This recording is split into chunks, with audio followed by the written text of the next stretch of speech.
நிதிக்கரை நண்பர்களுக்கு வணக்கம். நான் உங்கள் நிதிக்கரை சந்திரன். இன்றைக்கி வீடியோவில் நாம் எதை பற்றி பார்க்க போகிறோம் அப்படின்னா, தாவேகா தமிழக வெற்றி கழகத்தோட தேர்தல் அறிக்கை பற்றி தான் பேச போகிறோம். தாவேகாவோட தேர்தல் அறிக்கை நம்ம ஏற்கனவே அதிமுகவில் சொன்ன மாதிரி ஒரு பிட்ஸ் அண்ட் பீசஸாக தான் நம்ம பார்க்க முடியுது. அது மட்டும் இல்லை, அதிமுகவோட தேர்தல் அறிக்கையாவது ஒரு குறிப்பிட்ட இடத்துல அஃபிஷியல் வெப்சைட்டில் ஒரு முழு டாக்குமெண்ட்டாக டவுன்லோடபிள் ஃபார்மேட்டில் நமக்கு கிடைக்குது. அதனால் முழு டாக்குமெண்ட்டை பார்த்து நம்மளால் ஒரு முடிவுக்கு வர முடியும் அப்படின்னு சொல்லலாம். ஆனால் தாவேகாவை பொறுத்தவரையில் நம்ம இந்த தேர்தல் அறிக்கை அப்படிங்கிற ஒரு அஃபிஷியல் டாக்குமெண்ட்டை எங்கேயுமே தேடி எடுக்க முடியல. அதனால் பல இடங்களில் விஜய் பேசின விஷயங்கள், அவரோட அறிவிப்புகள் அப்படிங்கிறத வச்சு தான் இப்போ இவங்களோட தேர்தல் அறிக்கை என்ன அப்படிங்கிறத நம்ம புரிஞ்சிக்க வேண்டியதாக இருக்குது. இப்போ நம்ம முதல்ல இளைஞர்களுக்கான அறிவிப்பு அப்படிங்கிறத பார்ப்போம். கிட்டத்தட்ட 10 அறிவிப்புகள் இளைஞர்கள் குறி வச்சு இவர் வெளியிட்டிருக்காரு அப்படிங்கிறது நம்மளோட புரிதல்.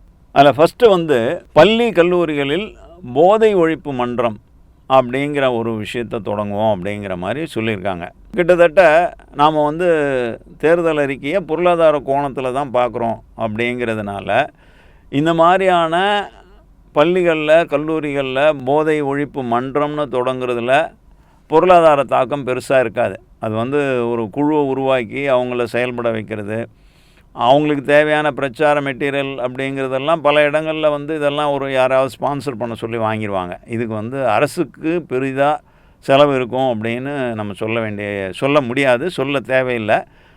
அது அரசு பணம் இல்லாமலே சாத்தியமாகுங்கிறதுனால நம்ம இதை கடந்து போகலாம். அதுக்கு அடுத்தது உயர்கல்வி அப்படின்னு எடுத்துக்கிட்டோம்னா, அதாவது +2 முடிச்சுட்டு PhD வரையுமான கல்வி கற்கக்கூடிய ஆட்களுக்கு 20 லட்சம் ரூபாய் வரையும் கல்வி கடன் அப்படிங்கிறது அவரோட அறிவிப்பு. கல்வி கடன் அப்படின்னா இங்கே முக்கியமாக கவனிக்க வேண்டியது என்னென்னா, பொதுத்தளத்தில் ஏதோ கல்வி கடன் கொடுக்குறதா அவர் சொல்லியிருக்கிறதா புரிஞ்சுக்கிட்டு இருக்காங்க, அப்படி பேசுகிறாங்க. இல்லை, அவரோட பேச்சு ஒழுங்காக கவனிச்சிங்கன்னா கல்வி கடனுக்கு உத்தரவாதம் தருவோம் அப்படின்னு சொல்கிறாரு. கல்வி கடன் தர்றது வேறு, கல்வி கடனுக்கு உத்தரவாதம் தர்றதுன்றது வேறு. இதில் நமக்கு இருக்க சந்தேகம் என்ன அப்படின்னா, கல்வி கடனை அப்போ யார்கிட்ட வாங்குவாங்க? பேங்க்கில் தான் வாங்கணும். பேங்க் இது மாதிரி அரசு கேரண்டி கொடுக்குது அப்படின்னு சொன்னால் அதுக்கு கடன் கொடுப்பாங்களா? இதுவரையும் அந்த மாதிரியான ஒரு நடைமுறை எங்கேயாவது நம்ம பார்த்துருக்கோமா அப்படிங்கிறது எனக்கு தெரியல. இது பற்றிய விஷயங்களை ஒருவேளை கல்வி நிபுணர்கள் யாராவது இருந்தாங்கன்னா அவங்க இதுக்கு விளக்கம் சொல்லணும், இல்லை தாவேகாவினரே இதுக்கு சொல்லணும். ஆனால் மக்கள் புரிஞ்சிக்க வேண்டியது என்னென்னா, 20 லட்சம் ரூபா அரசு கடன் கொடுக்கும் அப்படின்னு இருக்கிற புரிதல் தப்பு. கவர்மெண்ட் கேரண்டி கொடுப்பாங்கன்ற மாதிரி தான் விஜய் அறிவிச்சிருக்காருன்றது சொல்ல விரும்புகிறேன். அதுக்கு அடுத்தது Tamil Nadu recruitment accountability and transparency act அப்படின்னு சொல்லி ஒரு சட்டத்தை கொண்டு அது மூலமாக அரசு பணிகளுக்கு தேர்வு செய்கிறாங்க இல்லையா, TNPSC மூலமோ இல்லை வேறு எந்த அரசு பணிகளுக்கும் ஆட்களை தேர்ந்தெடுக்கிறத ஒரு முறைப்படுத்தி ஒரு குறிப்பிட்ட அட்டவணைக்குள்ளே அது செயல்படுற மாதிரியான ஒரு சூழலை உருவாக்கும் அப்படின்னு சொல்கிறாரு. ஸோ இதை நம்ம எப்படி அலசி பார்த்தாலும் இதில் அரசுக்கு பெருசாக ஒரு சட்டம் இயற்றுறதுனால கூடுதல் பணச்சுமை அப்படிங்கிறது இருக்காது. அதனால் இது செய்வார் அப்படிங்கிற மாதிரி நம்ம இதை கடந்து போகிறது தான் சரியாக இருக்கும். அதுக்கு அடுத்த விஷயம், 29 வயது வரையும் படித்து வேலை இல்லாமல் ஒரு பட்டதாரி இருந்தால் அவருக்கு மாதம் 4000 ரூபாய் உதவித்தொகை வழங்கப்படும் அப்படின்னு சொல்கிறாரு. அதுவே டிப்ளமோ அந்த மாதிரியான படிப்பு முடிச்சிருக்காங்கன்னா அவங்களுக்கு மாதம் 2500 ரூபாய் உதவித்தொகை அப்படிங்கிறாரு. இதுக்கு அவங்க குறிப்பிடுற வயது 29 வயது கடந்தவர்கள். எனக்கு என்ன புரியலைன்னா, 29 வயது வரையும் ஒருத்தர் வேலைக்கு போகாமல் இருக்கார் அப்படின்னா அப்போ அவர் எந்த மாதிரியான ஆள் அப்படின்னு எனக்கு தெரில. ஏன்னா 21 வயசில் அதிகபட்சம் நீங்கள் ப்ரொஃபஷ்னல் கோர்ஸ் படிச்சிங்கன்னா கூட 21 வயசில் முடிஞ்சிடும் படிப்பு. ஒரு வேளை MBBS இருந்தால் இன்னொரு 1 வருஷமோ 2 வருஷமோ வேணால் கூட போகலாம். இது பெரும்பாலான கேஸில் அதுக்கப்புறம் ஒரு 6-7 வருஷம் அப்படிங்கிற விஷயம் இருக்குது. ஒரு வேளை சாதாரண பட்ட படிப்பு அப்படின்னா 20 வயசில் முடிஞ்சிடும். அப்போது ஒரு 6-7 வருஷம் வந்து தொடர்ந்து ஒருத்தர் வேலை இல்லாத சூழ்நிலையில் இருக்கார் அப்படின்னா, அதுவும் இன்றைக்கி இருக்கிற தமிழ்நாட்டில் அந்த மாதிரியான ஒரு நிலைமை ஒரு ஆளுக்கு இருக்காருன்னா அவர் வந்து எந்த மாதிரியான ஆள் அப்படிங்கிறத நீங்களே புரிஞ்சுங்க அப்படின்னு தான் நான் சொல்ல விரும்புகிறேன். அது தவிர இந்த உதவித்தொகை எவ்வளோ காலத்துக்கு கொடுப்பாரு அப்படிங்கிறதும் இந்த அறிவிப்பில் இல்லை. அப்போது 1 வருஷமா 2 வருஷமா இல்லை அவருக்கு வேலை கிடைக்கிற வரையுமா எந்த தகவலும் வந்து முழுமையாக இல்லை அப்படிங்கிறது தான் நாம் இதிலேருந்து புரிஞ்சுக்கிறோம். இதனால் அரசுக்கு எவ்வளவு வந்து செலவு ஏற்படும் அப்படிங்கிறத இப்போ நம்ம கணக்கிட்டு சொல்ல முடியுமா அப்படிங்கிற கேள்வி இருக்குது. ஆனால் 29 வயது வரையும் வந்து அதாவது அரசு வேலை தான் கிடைக்கணும்னு சொல்லி ஒருத்தர் உட்காந்துருக்கிறாரு அப்படின்னா அது வந்து நம்ம வேறு மாதிரி பார்க்கலாம். ஆனால் அதுக்கு வந்து பயிற்சி எடுத்து ஒருத்தர் தன்னை தகுதிப்படுத்திக்கிட்டால் குறைஞ்சபட்சம் தனியார் நிறுவனத்திலேயாவது வேலைக்கு சேர்ந்துடலாம். இன்றைக்கி இருக்கிற புரிதல் என்ன அப்படின்னா, ஒரு பட்டப்படிப்பு முடித்த 1 இல்லை 2 ஆண்டுகளில் திறன் படைத்த யாருக்குமே வேலை கிடைக்குது. படித்து முடிச்சுட்டு கேம்பஸில் எல்லாருக்கும் வேலை கிடைச்சிடுதுன்னு நான் சொல்ல மாட்டேன். ஆனால் ஓரிரு ஆண்டுகளில் தனியார் நிறுவனத்திலேயோ இல்லை வேறு ஏதோ ஒரு இடத்துல வந்து வேலை வாங்கிறதுங்கிறது வந்து ஒரு அடிப்படை புரிதலும் அறிவும் இருக்கிற யாராலையும் முடியும். அதுக்கு அடுத்த அறிவிப்பாக விஜய் செஞ்சுருக்கிறது என்ன அப்படின்னா, தொழிற்பயிற்சி கொடுக்கறதுக்கான ஒரு உத்தரவாத திட்டம் அப்படிங்கிற மாதிரி சொல்கிறார். கிட்டத்தட்ட 5 லட்சம் பேருக்கு வந்து தொழிற்பயிற்சி கொடுக்கப்படும் அப்படின்ற விஷயமாக சொல்கிறாரு.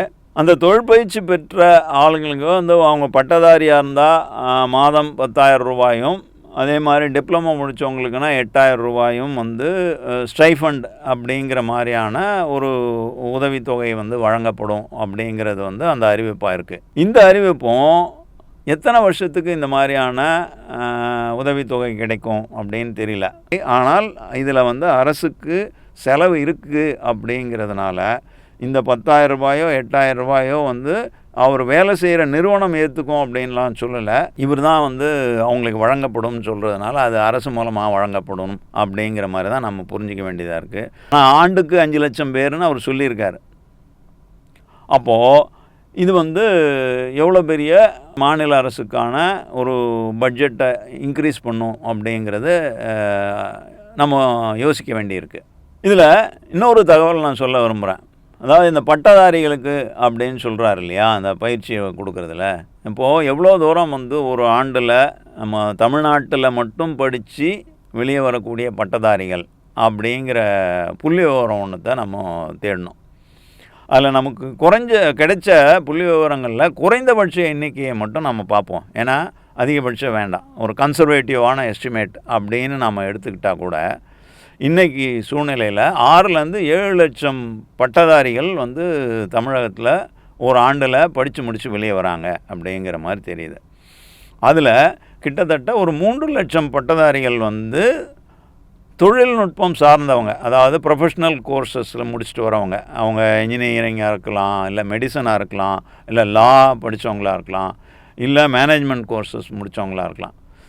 அவங்கெல்லாம் வந்து இந்த மாதிரியான பயிற்சிக்கு வரமாட்டாங்கன்னு ஒரு வேளை நம்ம எடுத்துக்கிட்டோம்னா கூட அது மொத்தமே ஒரு 3 லட்சம் பேர் அப்படின்றத கழிச்சிட்டு பார்த்தோம்னா மீதி இன்னும் ஒரு 3 லட்சம் பேர் இருப்பாங்க அப்படிங்கிறது நமக்கு புரிய வருது. இது தவிர டிப்ளமோ அப்படின்னு எடுத்துக்கிட்டிங்கன்னா, டிப்ளமோ முடித்தவங்க ஒவ்வொரு வருஷமும் 1 லட்சம் பேருக்கு கிட்டத்தட்ட தமிழகத்தில் படிப்பை முடிச்சுட்டு வெளியே வராங்க. அப்புறம் ஐடிஐ அப்படின்னு எடுத்துக்கிட்டிங்கன்னா அதுலேயும் 75,000லேருந்து 1 லட்சம் பேர் வரையும் வந்து ஐடிஐ ட்ரெயினியாக வந்து வெளியே வராங்க. இவங்க எல்லாருலேயும் இப்போது வந்து கன்சிடர் பண்ணி இவர் சொல்லியிருக்காரு அப்படின்னு நம்ம எடுத்துக்கிட்டோம்னா இவங்களுக்கெல்லாம் வந்து எப்படி வந்து உதவித்தொகை கொடுக்க முடியும்? ஸோ அதுக்கு அடுத்த பாயிண்ட்டுக்கு வந்தோம்னா, தொழில் முனைவோர் கடன் உதவி திட்டம் அப்படின்னு சொல்கிறாரு. நேர்மையான தொழில் முனைவோரை தேர்ந்தெடுத்து அவங்களுக்கு வந்து 25 லட்சம் ரூபாய் வரையும் கடன் உதவி கிடைக்க உத்தரவாதம் தரப்படும் அப்படிங்கிறார். மறுபடியும் இங்கே நீங்கள் கவனிக்க வேண்டியது வந்து இது கடன் அல்ல, கடனுக்கான உத்தரவாதம். இதில் 2 விஷயத்துக்கு தெளிவான பதில் சொன்னாங்கன்னா நல்லாயிருக்கும்னு நான் நினைக்கிறேன். ஒன்று வந்து நேர்மையான தொழிலதிபர், தொழில் முனைவோர் அப்படிங்கிறது எப்படி இவங்க தேர்ந்தெடுப்பாங்க? எந்த அடிப்படை வந்து அவர் நேர்மையானவர் இல்லை நேர்மை இல்லாதவர் அப்படிங்கிறத நிர்ணயிக்கும் அப்படின்னு எனக்கு தெரியல. அதுக்கு அடுத்த பாயிண்ட்டுக்கு வந்தோம்னா, தமிழகத்தில் இளைஞர்களுக்கு தொழில் வேலைவாய்ப்பு கிடைக்கணும் அப்படிங்கிறதுக்கான ஒரு திட்டமாக சொல்லியிருக்காரு. அது என்னென்னா, தமிழ்நாட்டில் இருக்கிற தொழில் நிறுவனங்கள் அவங்க இடத்துல பணி செய்கிறவங்களில் 75% பேர் தமிழ்நாட்டை சேர்ந்தவர்களாக இருக்காங்க அப்படிங்கிற ஒரு தகவல் இருந்தால், அப்படின்றத உறுதிப்படுத்தினா அந்த நிறுவனத்துக்கு ஸ்டேட் ஜிஎஸ்டியில் வந்து 2.5%, அவங்க மின்சார பயன்பாட்டில் வந்து 5% வந்து கழிவு கொடுக்கப்படும், இல்லை ஒரு ரிலீஃப் கொடுக்கப்படும் அப்படிங்கிற மாதிரி சொல்கிறாரு. இந்த 2 விஷயமும் வந்து சாத்தியம் அப்படின்னு நான் நினைக்கிறேன். ஏன்னா இது மாநில அரசு கட்டுப்பாட்டில் இருக்குது, பண்ணலாம். அது தவிர வந்து அவங்க உற்பத்தி பண்ணுற தொழில் அதை வந்து அரசு கொள்முதல் பண்ணும்போது இப்போ இது மாதிரியான பொருட்களை இந்த மாதிரியான நிறுவனத்துக்கு முன்னுரிமை கொடுக்கப்படும் அப்படிங்கிறாங்க. அதுவும் நல்ல விஷயந்தான். ஸோ இது வந்து சாத்தியமான கட்டாயம் சாத்தியம் அப்படிங்கிறது நம்ம ஏற்றுக்கு தான் வேணும். உள்ளாட்சி அமைப்புகள்லாம் மக்கள் முதல்வர் சேவை நண்பர் அப்படிங்கிற ஒரு பதவியை உருவாக்கி அந்த பதவியில் வந்து புதிய ஆட்களை நியமனம் செஞ்சு அந்த ஆட்கள் வந்து அந்த பகுதியில் வசிக்கிற மக்களுக்கு தேவையான பல அடிப்படை தேவைகளை பூர்த்தி செய்கிறதும் அவங்களோட சேவை குறைபாடு சம்பந்தமான நடவடிக்கை எடுக்கிறதுக்காகவும் செயல்படுவாங்க அப்படின்னு சொல்கிறாரு. ஸோ அவங்களுக்கு வந்து மாதம் வந்து 18,000 ரூபா சம்பளம் கொடுக்கப்படும் அப்படின்னும், இவங்க வந்து இந்த மாதிரியான சேவைகளை வந்து டோர் ஸ்டெப் சர்வீஸ்ன்னு சொல்கிறோம் இல்லையா, அதாவது அந்தந்த பயனாளிகளோட வீட்டுக்கே கொண்டு போய் கிடைக்கிறதுக்கு ஏற்பாடு செய்வா அப்படிங்கிறார். அதெல்லாம் ரைட்டு தான்.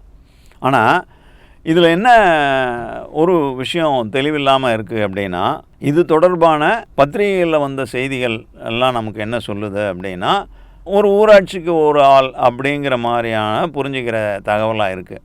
ஆனால் இந்த கட்சியோட சட்டமன்ற தொகுதி வேட்பாளர் ஒருத்தர் அச்சிட்டு கொடுத்துருக்கிற பேம்ப்ளெட்ஸ் அடித்து கொடுக்குறாங்களே, அதில் வந்து 5 லட்சம் பணி வந்து இது மாதிரி நியமிக்கப்படுவார்கள், 5 லட்சம் பேர் அப்படிங்கிறார். ஸோ 5 லட்சம் பேர் அப்படின்னா எங்கே போய் அந்த 5 லட்சம் பேர் வேலை செய்வாங்க அப்படிங்கிற கேள்வி எழுது.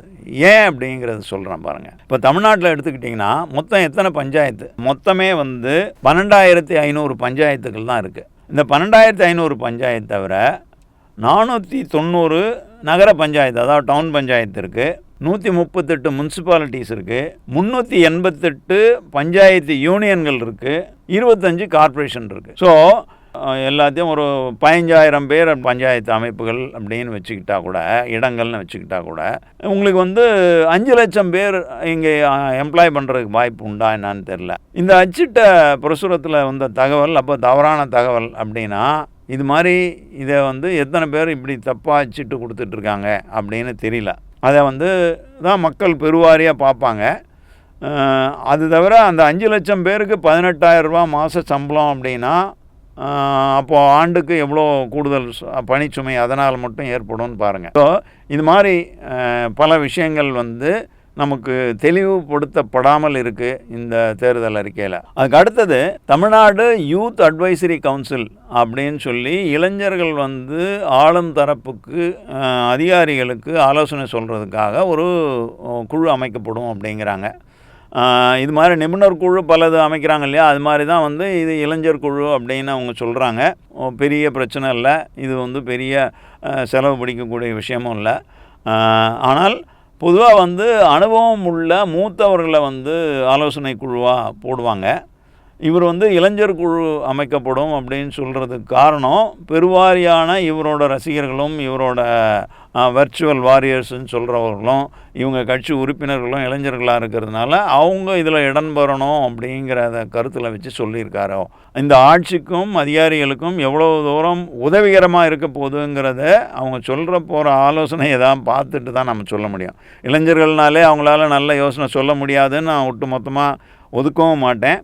அதே நேரத்தில் அனுபவம் வாய்ந்தவங்க சொல்கிறது எல்லாமே வந்து சரியாக இருக்குதுன்னு சொல்ல முடியாது. ஏன்னா இந்த ஏஐ யுகத்தில் பல விஷயங்களை நாம் வந்து இன்றைக்கி அப்டேட்டடாக இருந்து எவ்வளோ தூரம் சாத்தியமான விஷயங்கள்னு புரிஞ்சுக்கிட்டு ஆலோசனை சொல்கிறதுக்கான இளைஞர் படை இருக்கலாம். அதை வந்து நான் மறுக்கலை. அதுக்கு அடுத்தது இன்னொரு விஷயம் சொல்கிறாரு.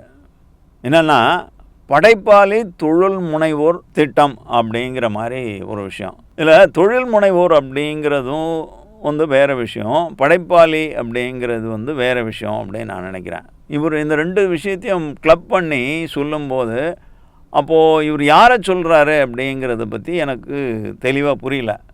நானாக யோசிக்கிறது என்னென்னா, ஒருவேளை ஓவியர்கள், இயக்குனர்கள், பாடகர்கள் இந்த மாதிரி வந்து ஒரு நபர்கள் எல்லாம் தான் வந்து படைப்பாளிகள், இல்லை கவிஞர்கள், இவங்களெல்லாம் சேர்த்து படைப்பாளிகள் அப்படின்னும், அவங்க வந்து அந்த திறன் சார்ந்து வந்து தொழிலாக மாற்றி அது மூலமாக வருவாய் ஈட்டுறதுக்கான வழியை தான் வந்து தொழில் முனைவோர், படைப்பாளி தொழில் முனைவோர்னு இவர் சொல்கிறாரா அப்படின்னு நான் யோசிக்கிறேன். ஸோ அப்படி நம்ம யோசிக்கும்போது கிட்டத்தட்ட 1.5 லட்சம் பேருக்கு வந்து பயிற்சி கொடுக்கப்படும் அப்படின்னும், அந்த பயிற்சி கொடுக்கறதுக்காக 500 நவீன படைப்பாளி பள்ளிகள் தொடங்கப்படும் அப்படின்னு சொல்கிறாங்க. அப்படின்னா இந்த மாதிரியான ட்ரேடுக்கில் ட்ரெயின் பண்ணுறதுக்கு வந்து 500 பள்ளி தமிழகம் முழுக்க இருக்குன்னு எடுத்துப்போம். இந்த ஒரு பள்ளி தொடங்குறது அப்படின்னா, இப்போ நம்ம சொன்ன மாதிரி இந்த மாதிரி ட்ரேடில் வந்து பயிற்சி விற்கிறதுக்கு ஆசிரியர்கள் நியமிக்கணும். அப்புறம் பாடசாலை, மற்ற பல்வேறு அலுவலகம், கட்டடம் இப்படிங்கிற மாதிரியான இதில் ஆரம்ப முதலீடுன்னு ஒன்று இருக்குது. அதுக்கப்புறம் தொடர்ந்து அடுத்தடுத்த ஆண்டுகளில் தொடரக்கூடிய செலவுகள்னு ஒன்று இருக்குது. ஏன்னா ஆசிரியரோட சம்பளம், அப்புறம் பில்டிங்கோட மெயின்டெனன்ஸு, மற்ற அட்மினிஸ்ட்ரேட்டிவ் காஸ்ட்டு இப்படின்னு தொடர்ந்து வருஷம் ஒரு செலவு இருக்கும். பொதுவாக கொஞ்சம் குறைஞ்ச தொகையாக இருக்கலாம். ஆனால் பள்ளி கட்டி முடிக்க ஆரம்பத்தில் பெரும் முதலீடு இருக்கும்.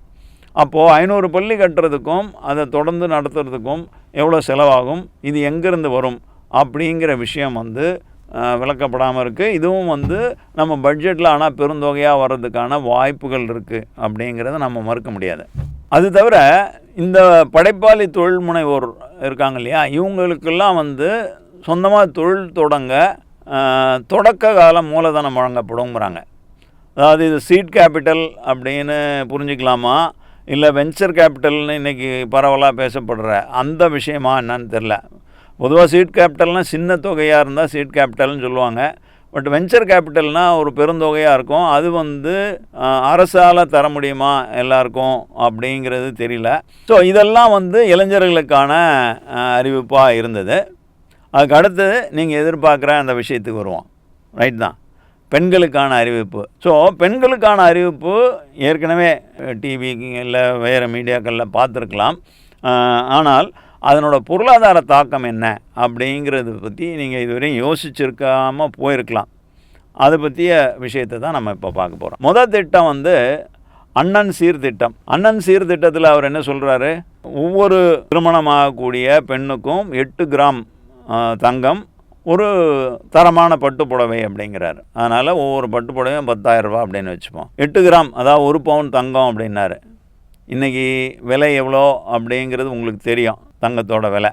இவர் எவ்வளோ கொடுக்குறாரு அப்படிங்கிறத கால்குலேட் பண்ணிங்க. இதில் ஒரு ஆண்டில் மட்டும் இதனால் மாநில அரசுக்கு எவ்வளோ செலவாகும் அப்படின்னு நீங்கள் கால்குலேட் பண்ணதை பற்றி யோசித்து பார்த்தா இருக்கீங்களா? ஏன்னா சராசரியாக ஒரு ஆண்டில் தமிழகத்தில் எவ்வளோ பெண்களுக்கு கல்யாணம் ஆகுது அப்படிங்கிறது சம்மந்தமாக புள்ளி விவரங்கள் சிலதை திரட்டணும். இது மாதிரியான புள்ளி விவரம் வந்து அதிகாரப்பூர்வமற்ற புள்ளி விவரம் தான் அப்படின்னு உங்களுக்கு தெரியும். அதனால் நமக்கு கிடைச்ச சோர்ஸஸ்லேருந்து ரொம்ப கன்சர்வேட்டிவாக மிக குறைந்த எண்ணிக்கை அப்படிங்கிறத எடுத்துக்கிட்டு பார்த்தா கூட ஒரு ஆண்டில் 5லேருந்து 6 லட்சம் பெண்களுக்கு திருமணம் நடக்குது. ஒவ்வொரு ஆண்டும் 5 லட்சம் பெண்களுக்கு 8 கிராம் தங்கமும் ஒரு பட்டு சேலையும் கொடுக்கணும். அது மாநில அரசு மூலமாக கொடுக்கணுன்னா அப்போ எவ்வளோ பட்ஜெட்? இது வந்து ஏற்கனவே இருக்க கடன் தொகையை குறைக்கிறதுக்கு வாய்ப்பு இருக்கா, கூட்டுறதுக்கு வாய்ப்பு இருக்கா? இதோட மட்டும் முடியல, அடுத்த விஷயத்துக்கு வருவோம். தாய்மாமன் தங்க மோதிரம் திட்டம். இதில் அவர் என்ன சொல்கிறாரு அப்படின்னா, தமிழகத்தில் பிறக்கக்கூடிய அத்தனை குழந்தைகளுக்கும் தங்க மோதிரம் வழங்கப்படும். அது தவிர வந்து குழந்தைக்கான சோப்பு, சீப்பு, அந்த பவுடர், இது மாதிரியான கொசுவலை உட்பட சில உடைகள் எல்லாம் அதை வந்து ஒரு கிட் அப்படிங்கிறாரு. அதனால் எல்லா குழந்தைக்கும் ஒரு கிட்டும் அது இல்லாமல் தங்க மோதிரமும் கொடுப்போம் அப்படிங்கிறாரு. நான் என்ன சொல்கிறேன்னா, தங்க மோதிரம் 1 கிராமில் கொடுக்குறதா கூட நம்ம அசியூம் பண்ணிப்போமே, ரொம்ப அதிகமாக வேணாம். 1 கிராம் தங்க மோதிரம் அப்படின்னு எடுத்துக்கிட்டால் கூட இன்றைக்கி தமிழகத்தில் ஒரு ஆண்டில் எத்தனை குழந்தைங்க பிறக்கிறாங்க அப்படிங்கிற புள்ளி விவரம் பார்த்தோம். அதில் நமக்கு கிடைச்சது என்ன தகவல்னால், 9லேருந்து 10 லட்சம் குழந்தைகள் தமிழகத்தில் ஒவ்வொரு ஆண்டும் பிறக்கிறாங்க. இது பெருவாரியாக ஹாஸ்பிட்டல்கள்லேருந்து கிடைக்கிற தகவல் அப்படிங்கிறதுனால இது வந்து பெருமளவு நம்பத்தகுந்த புள்ளி விவரம். கிட்ட வந்து பெரிய செலவு இல்லைன்னு கூட வச்சுப்போம். அதுக்கு அடுத்து மகளிருக்கான இன்னொரு திட்டம் வந்து மதிப்புமிக்கு மகளிர் திட்டம் அப்படின்னு சொல்கிறாரு. 60 வயதுக்கு உட்பட்ட பெண்களுக்கு மாதம் 2500 ரூபாய் உதவித்தொகை வழங்கப்படும் அப்படிங்கிறாரு. இது எதனோட எக்ஸ்டென்ஷன் உங்களுக்கு புரிஞ்சிருக்கும்னு நினைக்கிறேன். இன்றைக்கி உரிமை தொகை அப்படின்னு சொல்லிட்டு திமுக ஆட்சியில் வழங்கப்பட்டு வரும் இந்த தொகை தான் வந்து இவங்க 1000 ரூபா கொடுத்துருக்காங்க, அடுத்த ஆட்சிக்கு வந்தால் 2000 ரூபான்னு சொல்லியிருக்காங்க. இதே தான் வந்து எடப்பாடி பழனிசாமியும் சொல்லியிருக்காரு. இவர் என்ன சொல்கிறாருன்னா 2500 ரூபா அப்படிங்கிறாரு. இதில் 2500 ரூபான்னு சொன்னதோடு மட்டும் இல்லாமல் ஒரு ஈஃப் கண்டிஷன் போட்டிருக்காரு. அந்த கண்டிஷன் என்ன அப்படின்னா 60 வயதுக்கு உட்பட்ட பெண்களுக்கு அப்படிங்கிறாரு. சரி, உச்ச வரம்பு வந்து 60 வயசு, ரைட்டு. குறைஞ்சபட்சம் எந்த வயது வந்தால் இந்த தொகை கிடைக்கும் அப்படின்னு ஒன்று திருமணமான பெண்களுக்குன்னு சொல்லணும், இல்லை 20 வயது அப்படின்னு ஏதாவது ஒரு குறைந்தபட்ச வயதும் நிர்ணயிக்கணும். எந்த வகையான ஆட்களுக்கு அப்படின்னு தெரியல. அதனால் எண்ணிக்கையை நம்மளால் வந்து ரொம்ப கரெக்டாக கால்குலேட் பண்ண முடியல. சரி, அதை தாண்டி இன்னொரு விஷயம் இதில் எனக்கு என்ன புரியலைன்னா, பொதுவாக ஏற்கனவே பல ஆண்டுகளாக தமிழகத்தில் நடைமுறையில் இருக்கிற ஒரு திட்டம் என்னன்னா, கிராமப்புறங்களில் இருக்கிற ஆதரவற்ற பெண்கள் ஆண்கள் 2 பேருக்குமே இந்த கைம்பெண்கள் இந்த மாதிரியான ஆட்களுக்கெல்லாம் தான் வந்து அவங்களோட வாழ்க்கையை ஓடுறதுக்கு அரசு மூலமாக உதவித்தொகை வழங்கப்பட்டு வருது. ஆனால் இவர் என்ன சொல்கிறாருன்னா 60 வயதுக்கு உட்பட்டவங்கன்றார். 60 வயதுக்கு மேலே இருக்கவங்களுக்கு தான் அது தேவை. ஏன்னா அவங்களால உடல் உழைப்பு செலுத்தி பண்ண முடியாதுங்கிற மாதிரி சூழ்நிலைக்காக அது உதவித்தொகை கொடுத்துருந்தாங்க. இவர் அப்போது 60 வயது தாண்டி இருக்கவங்களுக்கு கொடுத்தாருன்னா பரவாயில்ல, அவங்களுக்கு இல்லைன்னு ஒரு வரம்பு ஃபிக்ஸ் பண்ணுறாரு. எதனாலன்னு எனக்கு புரியல. ஒருவேளை இவரோட ஆதரவாளர்கள் 60 வயதுக்கு மேலே இருக்க மாட்டாங்க, அவங்களுக்குள்ளே தான் இருக்கும்னு சொல்லி அவங்கள டார்கெட் பண்ணி தான் சொன்னாரான்னு எனக்கு தெரியல. இது இந்த வயதை வரம்பு பார்க்கும்போது அப்படி புரிஞ்சுக்கிறதுக்கு ஒரு வாய்ப்பு இருக்குது. ஆனால் இதை ஒரு நகைச்சுவைக்காக தான் சொல்கிறேன். கட்டாயம் அப்படி இருக்காது அப்படின்னு நாம் நம்புவோம். அந்த 60 வயதுன்னு அவர் ஃபிக்ஸ் பண்ணதுக்கான காரணங்கள் தெரியல அப்படிங்கிறது தான் அதில் விஷயம். அதுக்கு அடுத்து இவர் அறிவிச்சிருக்க இன்னொரு விஷயம் என்ன அப்படின்னா, பெண்களுக்கு இலவச பயணம் சம்மந்தமாக தான். ஏற்கனவே திமுக ஆட்சியில் விடியல் பயணம் அப்படின்னு இருந்தது, பெண்களுக்கு நகர பேருந்துகளில் மட்டும் இலவச பயணம் அப்படிங்கிறது. இப்போது எடப்பாடி என்ன சொன்னார்னா, அது என்ன பெண்களுக்கு மட்டும், நான் ஆண்களுக்கும் சேர்த்து இலவச பயணம் கொடுப்பேன் அப்படின்னு சொல்லி ஒரு அறிவிப்பு வெளியிட்டார். அதனாலேயோ இன்னும் தெரியல, அதுக்கு மேலே என்னால் ஒரு ஸ்டெப்பு போக முடியும் அப்படின்னு சொல்லி விஜய் வந்து நகர பேருந்துகளில் மட்டும் இல்லை, தமிழகம் முழுக்க எங்கே வேணாலும் ஓடுற பேருந்துகள் அனைத்திலும் நான் வந்து பெண்களுக்கு மட்டும் இலவச பயணம் அப்படிங்கிறாரு. அப்போது இங்கே சென்னையிலேருந்து தொடங்கி கன்னியாகுமரி வரையும், இந்த பக்கம் வந்து ஊட்டியில் தொடங்கி தஞ்சாவூர் வரையும் எந்த மூலைக்கு நீங்கள் போனாலும் உங்களுக்கு வந்து இலவச பயணம் சாத்தியம் பெண்களுக்கு. அது வந்து நகர பேருந்தாக இருக்கலாம், இல்லை வேறு எந்த பேருந்தாகவும் இருக்கலாம். தமிழகத்துக்குள்ளே ஓடக்கூடிய அரசு பேருந்துகள் எல்லாத்துலேயும் இந்த இலவச பயணம் அப்படிங்கிற அர்த்தத்தில் அவர் சொல்லியிருக்காரு. ஸோ அப்போது ஏற்கனவே இந்த பயணத்துக்கே வந்து, அதாவது நகர பேருந்துகளில் இருக்கிற பயணத்துக்கே வந்து இப்போது நடைமுறையில் என்ன இருக்குதுன்னு ஒரு குற்றச்சாட்டு இருக்குன்னா, இலவச பயணம்னு சொல்லிவிட்டு பஸ்ஸோட எண்ணிக்கையை குறைச்சிட்டாங்க. அதனால் இப்போ வந்து அந்த பஸ் வர்றதுக்காக நான் காத்திருக்கிற வேண்டியிருக்கு அப்படின்லாம் குற்றச்சாட்டுகள் சில தரப்பில் சொல்லப்படுது. இப்போது இவங்க எந்த பஸ்ஸில் வேணால் ஏறி போகலாம், எல்லாமே இலவசம் அப்படிங்கிற போது அப்போது அவ்வளோ தூரம் வந்து மாநில அரசுக்கு ஒட்டுமொத்தமாக இழப்பு ஏற்படும்.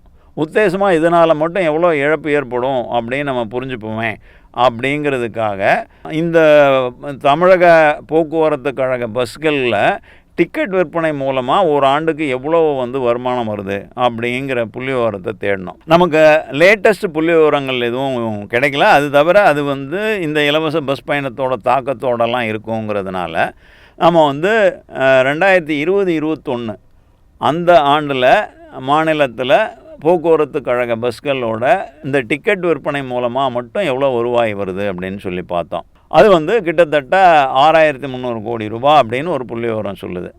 அதாவது போக்குவரத்து கழகத்தோட மொத்த வருவாய் வந்து 12,000 கோடி அப்படிங்கிற அளவில் வருது. அதில் வந்து கிட்டத்தட்ட 5000-லேருந்து 6000 கோடி வரையும் விளம்பரங்கள்னாலேயும் இல்லை மற்ற பல வகையிலெல்லாம் வருது. ஸோ டிக்கெட் விற்பனை மூலமாக வந்து கிட்டத்தட்ட 6300 கோடி வருவாய் வரும் அப்படிங்கிற வந்து புள்ளி விவரம். இது கொஞ்சம் பழைய புள்ளி விவரம் தான், ஆனால் அதிகாரப்பூர்வமான புள்ளி விவரம். அப்போது நாம் வந்து அதையே வந்து ஒரு கன்சர்வேட்டிவ் எஸ்டிமேட்டுக்கு எடுத்துக்கிட்டால் கூட இந்த 6000 சில்லற 1000 கோடிகளில் பெண்கள் பயணத்து மூலமாக கிடைக்கிறது 1/3ன்னே வச்சுப்போம். ஆண்கள் தான் அதிகமாக பயணிக்கிறாங்க, பெண்கள் பயணிக்கிறது கம்மி அப்படின்னு நம்ம எடுத்துக்கிட்டோம்னா கூட ஒரு 1/3 பயணம் வந்து பெண்களால் மேற்கொள்ளப்படும்னா கிட்டத்தட்ட இதனால் மட்டும் ஆண்டுக்கு அரசுக்கு ஒரு 2000லேருந்து 2500 கோடி ரூபாய் வந்து கூடுதல் செலவு ஏற்படும் அப்படிங்கிறது தான் விஷயம். அது தவிர இப்போது எடப்பாடி வந்து அவரோட தேர்தல் அறிக்கையில் ஒவ்வொரு குடும்பத்துக்கும் 3 சிலிண்டர் வரையும் வந்து இலவசமாக கொடுப்போம், ஆண்டுக்கு 3 சிலிண்டர் அப்படின்னாரு. விஜய் வந்து அறிவிச்சிருக்கிறது 6 சிலிண்டர் இலவசமாக கொடுப்பாராம். ஸோ அதுக்கான பட்ஜெட் எவ்வளோ? இப்போ சிலிண்டர்லாம் நீங்கள் வந்து காசு கொடுத்து வாங்கிட்டு இருக்கீங்க. ஒரு ரேஷன் கார்டு எவ்வளோ எண்ணிக்கை அப்படிங்கிறது உங்களுக்கு தெரியும்.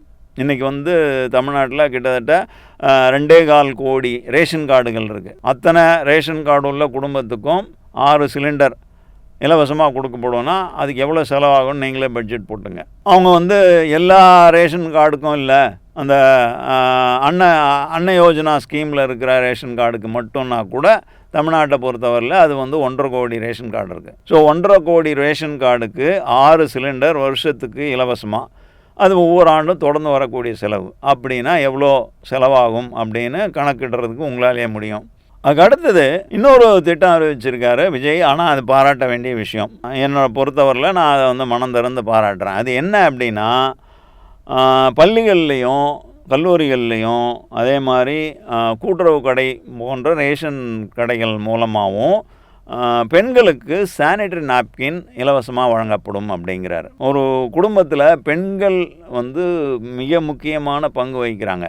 அவங்களுக்கு ஏதாவது பிரச்சனைனா அந்த பிரச்சனையாக அந்த குடும்பம் முழுசும் வந்து அனுபவிக்கும். அதனால் அவங்க வந்து ஹெல்த்தியாக இருக்கணும் அப்படிங்கிறது முக்கியம். தனி சுகாதாரம்னு ஒரு ஆளோட இதை எடுத்துக்கிட்டோம்னா பெண்களை பொறுத்தவரையில் இந்த சானிட்டரி நாப்கின் அப்படிங்கிறது வந்து ஒரு ஆரோக்கியமான சுத்தமான பாதுகாப்பான விஷயமாக இருக்கிறது அவங்களோட ஹெல்த்துக்கு ரொம்ப முக்கியமான விஷயம். அது தவிர கடந்த காலங்கள்லாம் மாறி இல்லாமல் அன்னைக்கு வந்து பன்னாட்டு நிறுவனங்கள் சானிட்டரி நாப்கின் தயாரித்து விற்கிறோன்னு சொல்லி கண்ணாபின்னான்னு விலைக்கு விற்றாங்க. ஆனால் இன்றைக்கி உள்நாட்டு தொழில்நுட்பத்தில் இதெல்லாம் குறைஞ்ச செலவிலேயே வந்து தயாரித்து ஆரோக்கியமாகவும் பாதுகாப்பாகவும் விற்பனை செய்ய முடியுங்கிறத வந்து பல கட்டங்களில் நிரூபிச்சிட்டாங்க. அதை வந்து பல்காக ப்ரொக்யூர் பண்ணி அரசு வந்து டிஸ்ட்ரிபியூட் பண்ணும்போது இது வந்து ஒரு மிகப்பெரிய செலவாக வராது. இந்த திட்டத்தை மனம் திறந்து பாராட்டலாம்.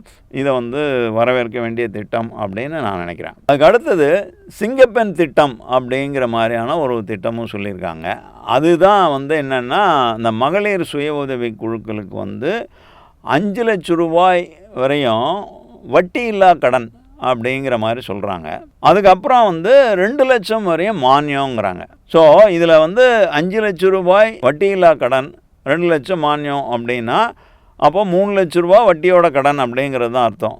ஆனால் ஒருவேளை இந்த மானியம்ங்கிறது வந்து கடனை திரும்பி அடைக்கிற கடைசி காலங்களில் இருக்கும் அப்படின்னு ஒரு வேளை அந்த திட்டம் வடிவமைக்கும் போது அவங்க முடிவு பண்ணுவாங்களான்னு தெரியல.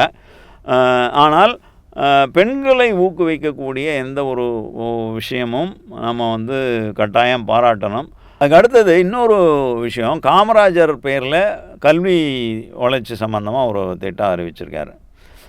ஸோ அது என்ன அப்படின்னு சொல்லி பார்த்தீங்கன்னா, பள்ளி மாணவர்களுக்கு ஆணோ பெண்ணோ அந்த மாதிரி பள்ளி மாணவர்களுக்கு அவங்க அம்மாக்களுக்கு இல்லை அவங்களோட பாதுகாவலருக்கு அதாவது ஆண்டுக்கு 15,000 ரூபாய் உதவித்தொகை வழங்கப்படும், கல்வி உதவித்தொகை அப்படிங்கிறாரு. ஸோ இது வந்து அரசு பள்ளியா இல்லை வேறு என்னவான்னு சொல்லலை. ஆனால் பொதுவாக அரசுகள் இது மாதிரியான திட்டங்கள் அறிவித்தா அது அரசு பள்ளி மாணவர்களுக்கு அப்படின்னு தான் புரிஞ்சிக்கப்படும்.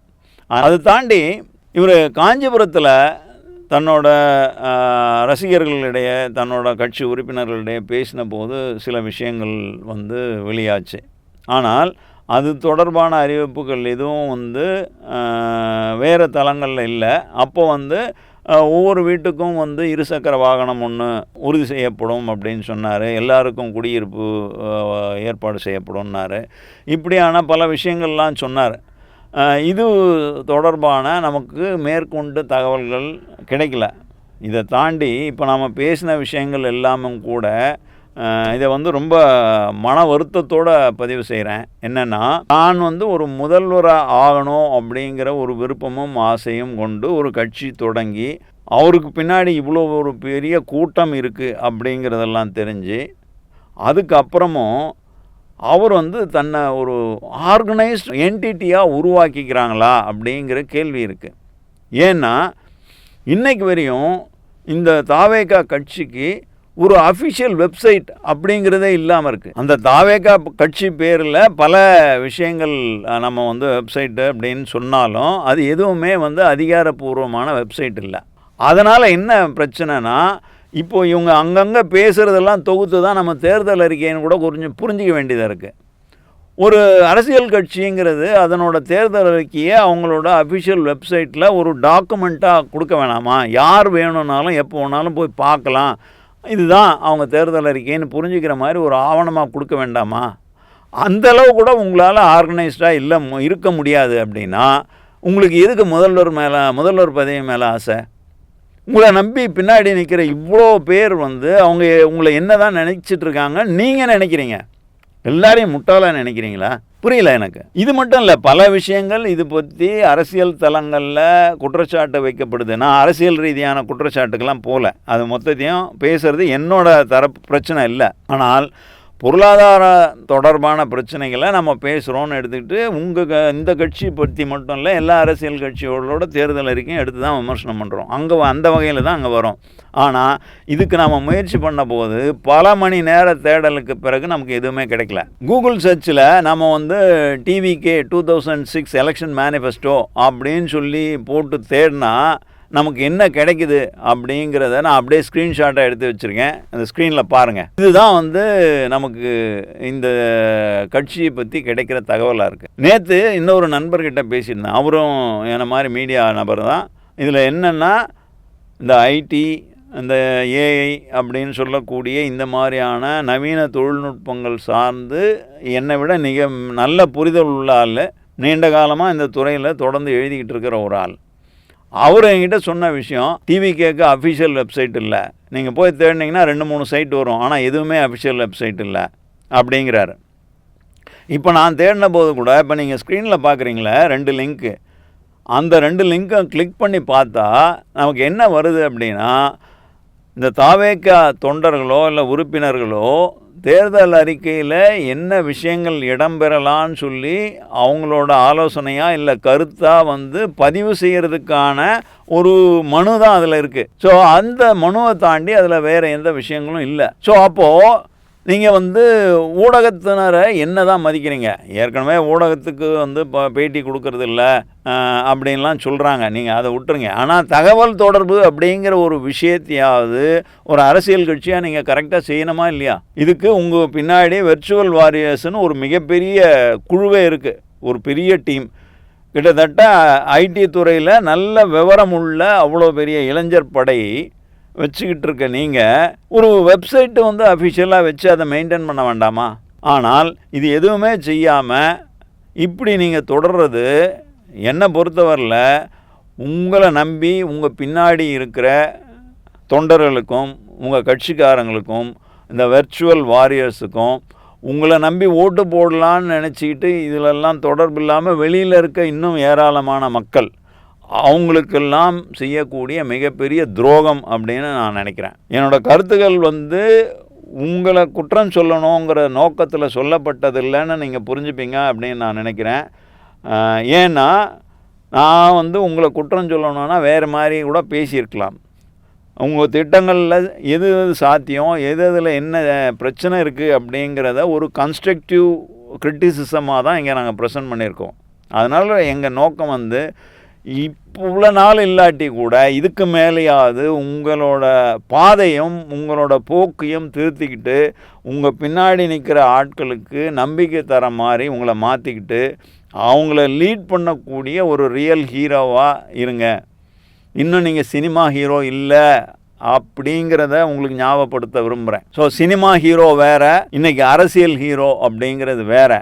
இது புரியாமல் இன்னும் நீங்கள் அதே பாதையில் போயிட்டு இருந்தீங்கன்னா அது மறுபடியும் சொல்கிறேன், நீங்கள் உங்களை நம்பி இருக்கவங்களுக்கு செய்யக்கூடிய மிகப்பெரிய துரோகம்.